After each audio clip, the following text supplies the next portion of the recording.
Hi everyone, welcome to today's class. Today we're gonna see the continuation in Asset Liability Management Unit 4. Okay, so first one we're gonna see is research or observer error.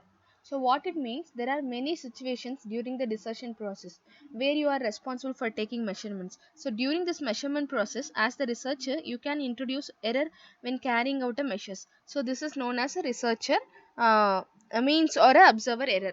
So when you measurement process is considered to be a precise, the example means a stopwatch. Okay, your judgment will often be involved in the use of measurement when to start or stop the stopwatch. The second one, environmental changes. So which means during the time between the measurements, there may be a small environment changes in influence the measurements being taken, creating the error. So these changes in the environment make it impossible to ensure that the same individual is measured in the same way. So under this, the for example, even two closely timed measurements may be affected by the environmental conditions and are variables. Okay, so light, day, time, temperature, etc. So however, it should be noted that ensuring that individuals are measured in the same way each time. Third one is participant changes. So which is between the measurements, it is also possible for a research participants to change in some way. So whilst the potential for the change in generally reduced if the time between a measurement is short. So it is this is not necessary in the case. So it depends on the nature of measurements. Example, focus, attention, and the reaction times. Then the next one is types and methods of measures of reliability. So in this, the types of reliability that you should apply in a dissertation will be vary. So it will be changed. Okay. So in the sections below, we have three types. Okay, successive measurement, simultaneous measurements by more than one researcher. Okay, the final one is single measurement points. So by this, it is a common quantitative research for a successive measurement to be taken. So after it all, in a experimental research, it's a quasi experimental research. So this is often conduct a pre-test, so which is followed by post-test. So in this case, we want to make sure that the measurement procedures that are used. Okay, so in this, sometimes we need to make sure that the measurement procedures that are used are reliable. So however, we use different tests of reliability to achieve this. So this is the first one, test retest reliability, the first one. Okay, so based on the successive, it is a test of reliability. So which means it is an separate day assess. Okay, the stability of a measurement procedure, and we emphasize in the fact we are interested in test and retest reliability on the separate days. So because the test retest reliability can also be on the same day, so where it has different purposes. So in this is carried out on day 1, so then repeated on a day 2 or later. So the scores between these two tests are compared by calculating the correlation coefficient, so between the two sets of scores. The same version of the measurement procedure is used for both tests. So the samples for each test should be same. That is, the characteristics of the sample should be closely matched. So if there is a strong relationship between the two sets of scores, highlighting consistency between two tests, the measurement procedure is considered to be a reliable. The next one is, so under this, the test retest reliability. Okay, the next one is parallel forms of reliability. So which means it is the alternated form method, so which is used to assess the reliability of the measurement procedure when different. So these versions of the measurement procedure are used for the test or retest. So the same group of participants is used for both test or retest. So this measurement procedure different should address the same construct. The next one is simultaneous measurement. So which means it is by more than one researchers. So it is more researchers. Okay. So this is quantitative. How much quantity of researchers. So sometimes more than one research is required when collecting measurements. So which makes it important to assess the reliability of the simultaneous measurements. So by this, it has two common reasons. The first one is experimental bias. So experimental bias or instrumental bias, which means we can think the measurement device as a researcher collecting the data. So since it is a researcher that is making assessment of the measurement, so this is more likely to occur the qualitative research design than quantitative research. So because this research generally involves less structured and less standardized measurement, so such as unstructured or semi-structured interviews and observations, or the score on the dependent variable that is given in a particular measurement, so which is a procedure is determined by the researchers. And the next one is experimental demand. So which is sometimes there are too many measurements. So okay, so in this measurement to be taken by one researchers of the lot of participants, or measurements are geographically dispersed. So in this, since the judgment of researcher is not a perfect, we can't assume that the different researchers will record a measurement of something in the same way. So they all different. Okay, so in this, in order to assess how reliable such simultaneous measurements, we can use the integrated reliability. Okay, the next which we're gonna see is procurement software. So procurement software means it is a computer program, so which suits that allows the organization to automate the process of purchasing materials, maintaining inventory of goods. So this procurement can generate purchase order, execute the ordering process online, match invoice to material received, and pay all the bills electronically. Okay, and the functions of a procurement software, what are the functions they will follow means, they will create an original purchase order based on a need, so inputted from appropriate personnels. Second one, verify a purchase order with a one line to be completed by a vendor. The third one, submit a pending purchase order, so to appropriate personnel for approval or rejections. Then automate electronic purchase or transmissions. Then generate reminders to confirm the recent purchase orders. Okay, then maintaining inventory of goods insufficient and prevent the spot shortages, and execute financial inventory related transactions. And finally, it can gather data, analyze trends to maximize or improve profitability, so streamline administration standardization across the multiple platforms. I already said one by one, so this is the continuation. Next we move on. So next is features of a procurement software systems. So what are the features they will follow?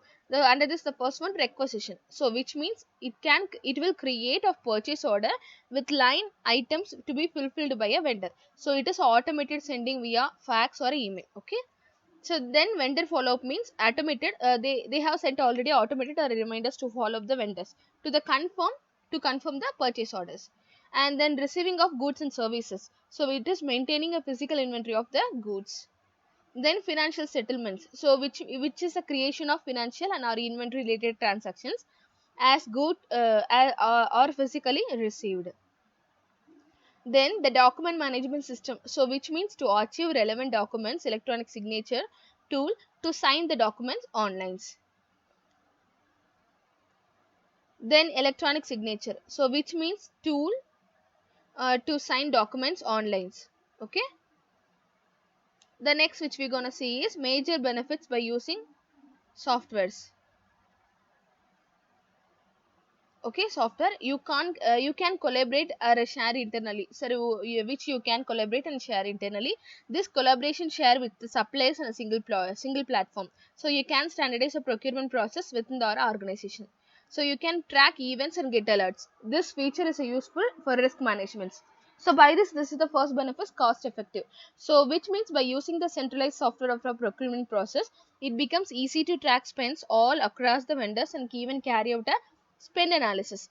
So next one is global procurement, so this give an access to multiple currencies suppliers around the world, so this helps the procuring a variety of goods and services from anywhere in the world. Third one, better operational performance, so this software helps in automation, or they will give the automatic by email or a fax, so by this it is a better optional, so like supplier evaluation, purchase order tracking, this automation process reduces the risk of human errors, so also work force can focus on the work that cannot be automated. And transparent process, so why it is transparent, it is a real time 360-degree visibility, helps in organization spot process, so which is gaps and fix them on the go to enhance process. So this software usually comes with an sorry intuitive dashboard that provides a bird's eye view, so which we can't hide. Okay, this is a transparent process. The next one, improved data accuracy, so which is means this data process are streamlined in an electronic system, so it is easy to keep a track and who's doing what in the system. Means the document repository is easily accessible to ensure contract compliance to reduce the data inaccuracy. And the next one we're going to see is types of procurement software. The first one is spend analysis, how they will spend. So by this they will make the spend analysis means how much they are spending for ordering or making a suppliers. And supplier discovery means whether they have met a supplier or not. If they met a good supplier, whether they have placed the order or not, same like that. Okay. Third one, supplier information management. So a supplier information management means for a big organization they have more suppliers. By this they need information, the contact details, the place where they are, from payment options and all. Okay. Then e-sourcing. E-sourcing means electronic wise sourcing, so by the systems they are using. Okay. Then contract management means some contract wise they will make the management level of purchase or sales. Okay. By this the contract, based on the contract only they will pay the amount to. And e-procurement, same as it is a software and working on a system and maintaining for automotive. Okay. Then invoicing means, invoice means bills. Okay. They will pay and receive the invoices by the electronic wise billing, so by the emails. Then supplier management, combination solutions, complete suits. Supplier management, how once they have information means supply, they have to manage the suppliers. And combination solutions means if they have faced any problems, they need some solutions to get from them. So by this they will get the combination solutions. And finally complete suits. So complete suits means by this they can complete the suits means they will complete the transportations. And key features of this software, the first one is selection and ordering. So by this software uses simple format to organize and display product information, so which make it simple to compare various products. This is especially useful for selecting commodities as they do not have any variations in quality or features. The second one is purchase order approval and delivery. So by this the software organizes data in one place, which makes it simple to track a purchase order for a approval. The third one is billing. So based on this functionality, machines involves in orders, enables easy electronic bill payments. And fourth one is spend data analysis. So by this the software also offer a business intelligence tool to help you analyze purchasing trends, evaluate vendors. You can identify the areas that can make you improve to benefit from the vendors. Next, which we're gonna see is special skills to monitor or a measure risk. So what are the skills they need to monitor or a measure risk? So first one is problem solving. So because it is a main thing, if the risk has happened, they need to need a ability to solve the problems. So by this management, it is a strategic business. So, okay, it is at the higher levels. So you may be designing the risk management solutions process for entire organization. You will need to be both thorough and create in your approaches. The second one is analytical skills. So which means this is the skill, the cornerstone of a risk management is analyzing risk. So which is to be calculating their potential effects and balancing them against the company's overall risk appetite. So by this, if you are a business student, social scientist or statistician, you should have the experience analyzing statistical data. Third one is communication. So part of the risk management, the communication main thing. So if anyone failure in a communication, there will be the stop the communication. So because of the communication is the main thing. By this only they will monitor or measure the risk.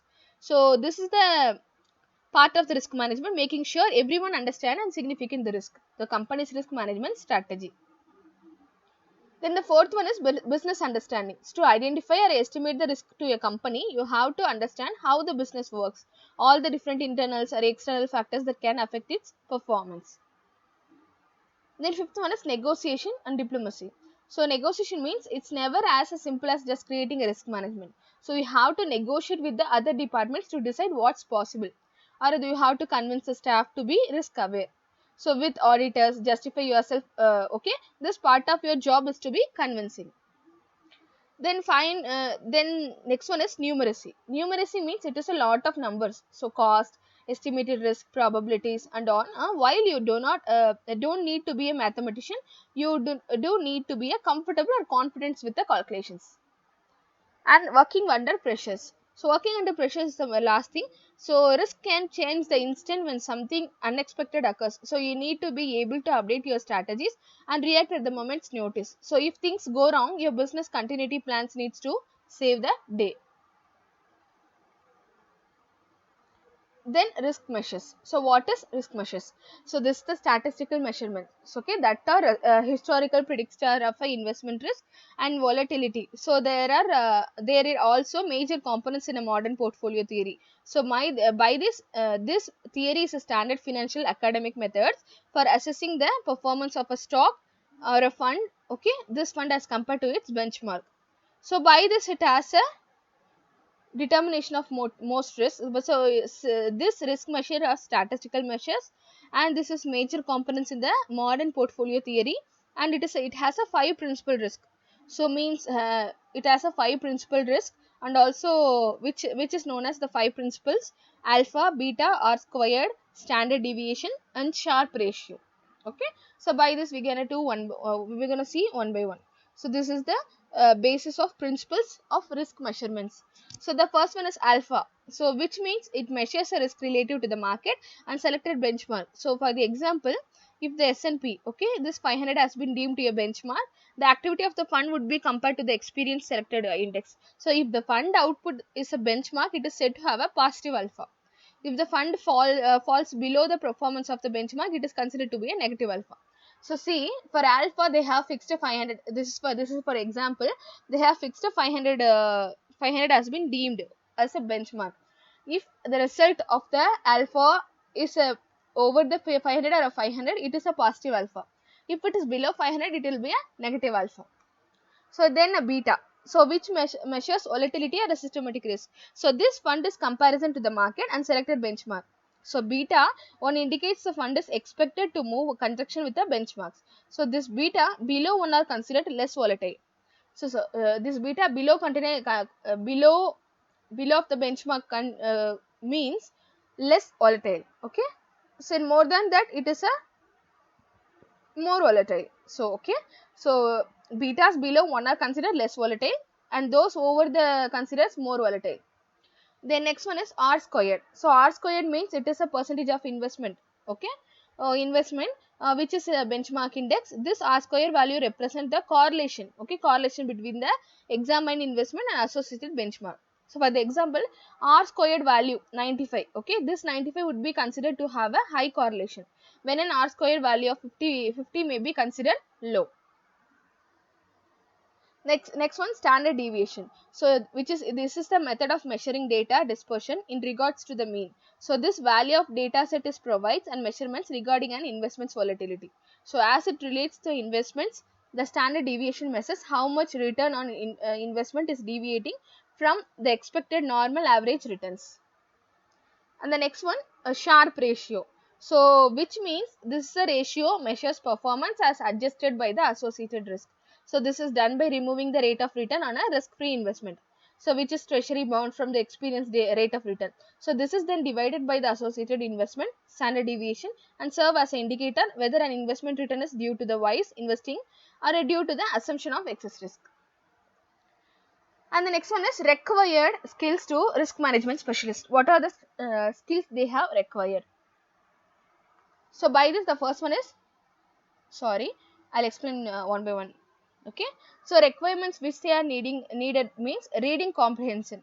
So which means it is a written sentence and paragraphs in a work related documents, and active listening. So giving the full attention to what other people are saying, taking time to understand, and critical thinking, using a logic or a reasoning to identify the strengths, and system analysis, determining how a system should work or how changes conditions, speaking, and mathematics, writing, system evaluation. Evaluation means they will measure an indicator system performance, okay. Then complex problem solving and judgment and decisions making, active learning, monitoring, time management, social perceptiveness, this coordination, persuasion, service organization, orientation, and management of a personal resources, how they will manage motivating, developing, directing people as they work, okay. By the negotiation means bringing other together, trying to reconcile differences. Then instructing, teaching others how to do something. And learning strategies, selecting and using training or instructional methods and procedures appropriate for the situations when learning and teaching new things. And management of material resources, which means obtaining or seeing to the appropriate use of equipments, facilities, and materials needed to be certain work. So these are the things. By this asset liability management unit 4 is over. If you have any doubt, please text me in a WhatsApp or text below the comment below. I can solve your questions. Okay. Thank you and take care all.